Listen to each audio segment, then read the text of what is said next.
Alors là, on est dans l'open space du Fab Lab, donc c'est une grande pièce où on accueille les adhérents et dans laquelle on a essentiellement des ordinateurs et des imprimantes 3D, et puis des bureaux, des espaces de travail. Voilà.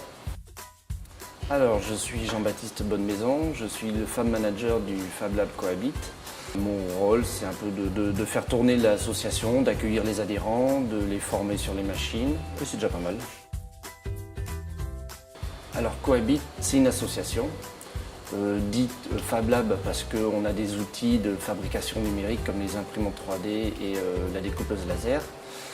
Et donc on fonctionne comme une association, c'est-à-dire qu'il faut adhérer à l'association pour venir utiliser les outils.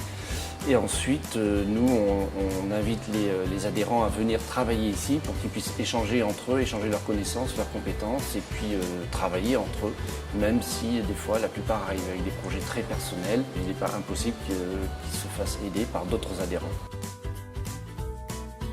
Alors les deux principaux outils que nous avons au Fab Lab, c'est les imprimantes 3D pour travailler, pour réaliser des objets en plastique, et la découpeuse laser qui permet de découper dans du bois et du plexiglas. Et à côté de ça, on a une machine à commande numérique, donc le Charlie Robot, qui permet de travailler dans différentes matières et qui peut aussi travailler dans l'aluminium, donc qui vient compléter en fait les autres outils. Ça par contre, c'est pour faire des travaux d'usinage, c'est-à-dire qu'ici on va venir passer l'outil, une fraise.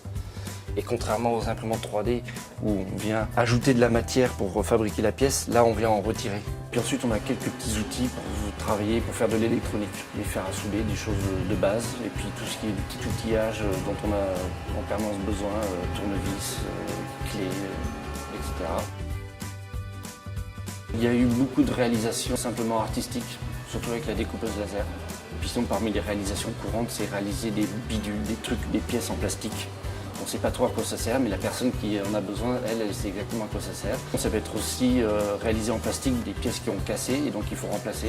Et on a une adhérente qui a réalisé une fraiseuse numérique, mais en grand format, et qui est arrivée au départ et qui ne connaissait absolument rien, qui avait aucune idée, mais qui avait un projet professionnel derrière.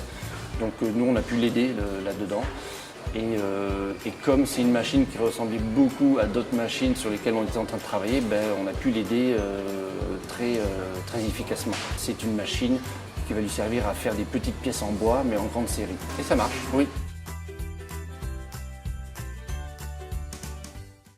Retrouvez et suivez le C2D sur son site internet et les réseaux sociaux.